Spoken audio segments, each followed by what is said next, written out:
ना जताओ, ना बताओ, वो खुद आपको ढूंढेगा। Dark psychology, stoicism, self respect, mind mastery. कई बार जीवन में हम जितनी मेहनत एक रिश्ते को समझाने, समझने और बनाए रखने में लगा देते हैं, उतनी मेहनत शायद खुद को समझने में नहीं करते। हम इंसान इस भ्रम में जीते हैं कि जो चीज़ हम जितना जताएंगे वो उतनी ही मजबूत होगी, लेकिन असलियत इससे बिल्कुल उलट है। दुनिया में सबसे बड़ी ताकत कभी जोर से बोली नहीं जाती, वो खामोशी में पहचानी जाती है। और कभी कभी सबसे बड़ा बदला, सबसे तेज जवाब, सबसे प्रबल प्रभाव कुछ ना जताने में ही होता है। एक, जताने की आदत दूसरों की जरूरत बन जाती है। जब आप किसी को बार बार दिखाते हैं कि आप उसकी परवाह करते हैं, उसके संदेशों का तुरंत जवाब देते हैं, हर नाजुक पल में तुरंत प्रकट हो जाते हैं, तो उसे आपके प्रयासों की आदत हो जाती है। वो आपकी मौजूदगी को नॉर्मल समझने लगता है। ये डार्क साइकोलॉजी का पहला नियम है। जो मिल जाए उसकी वैल्यू कम हो जाती है, जो कठिन हो उसकी हैसियत बढ़ जाती है। जब आप जताते हैं, आप खुद को सस्ता बनाते हैं। जब आप चुप रहते हैं, आप अपने मूल्य को बढ़ाते हैं।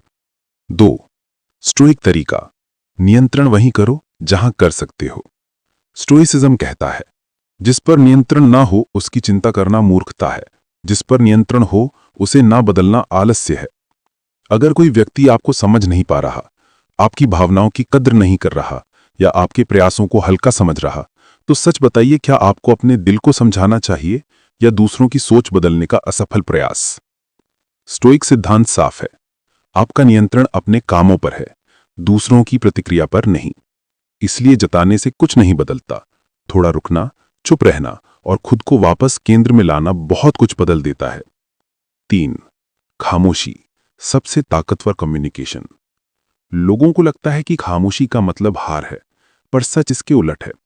खामोशी कहती है, मुझे समझाने की जरूरत नहीं, मुझे लड़ने की जरूरत नहीं, मुझे बदलने की जरूरत नहीं, मुझे मनाने की जरूरत नहीं, मेरी सीमा यहां तक थी। खामोशी इंसान को सोचने पर मजबूर करती है। ये उस व्यक्ति को जो आपको हल्के में ले चुका था, एक अजीब सी बेचैनी देती है। डार्क साइकोलॉजी कहती है, खामोशी इंसान के अवचेतन मन को सबसे ज्यादा घायल करती है। आपने कुछ गलत नहीं किया, लेकिन आपने जताना बंद कर दिया और यही उसे परेशान करने लगता है। 4, वो खुद आपको ढूंढेगा।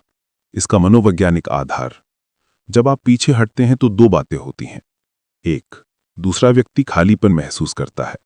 आपका ध्यान, आपका समय, आपकी ऊर्जा, ये सब उसे इतना नॉर्मल लग रहा था कि उसे इसकी कीमत समझ में ही नहीं आई।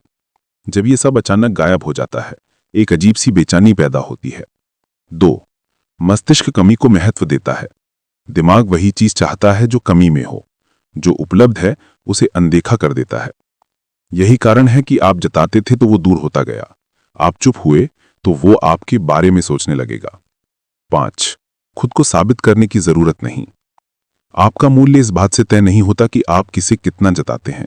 आपका मूल्य इस बात से तय होता है कि आप खुद को कितना मानते हैं।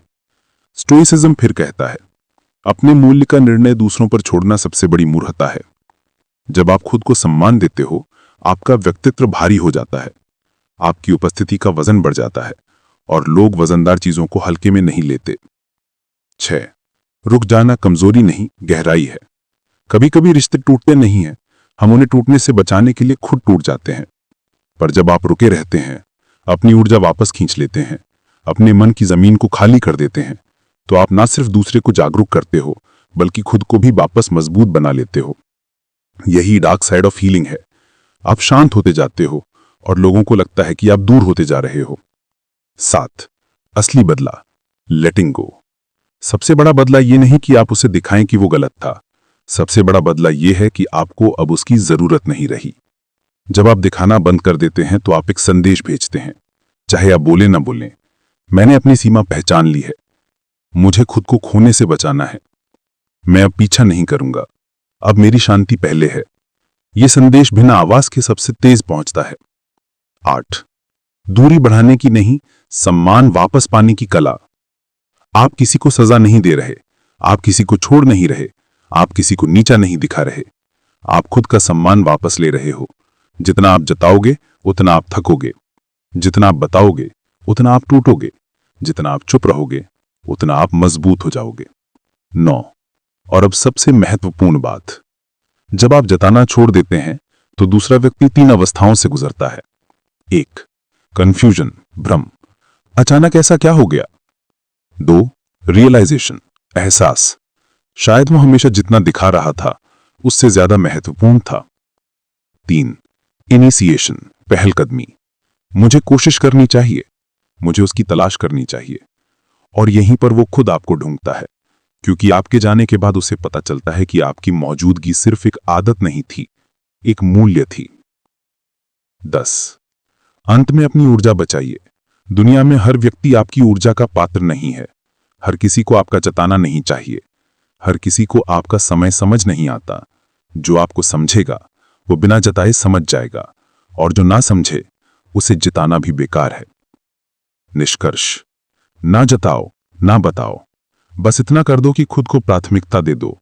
आप चुप रहेंगे तो आपकी कमी बोलेगी, आप शांत रहेंगे तो आपकी ऊर्जा चीखेगी, आप दूर रहेंगे तो आपका मूल्य नजर आएगा, और जब मूल्य नजर आएगा तब वो खुद आपको ढूंढेगा। बस इंतजार इसलिए नहीं, बल्कि इसलिए क्योंकि अब आप खुद को पहचान चुके हैं।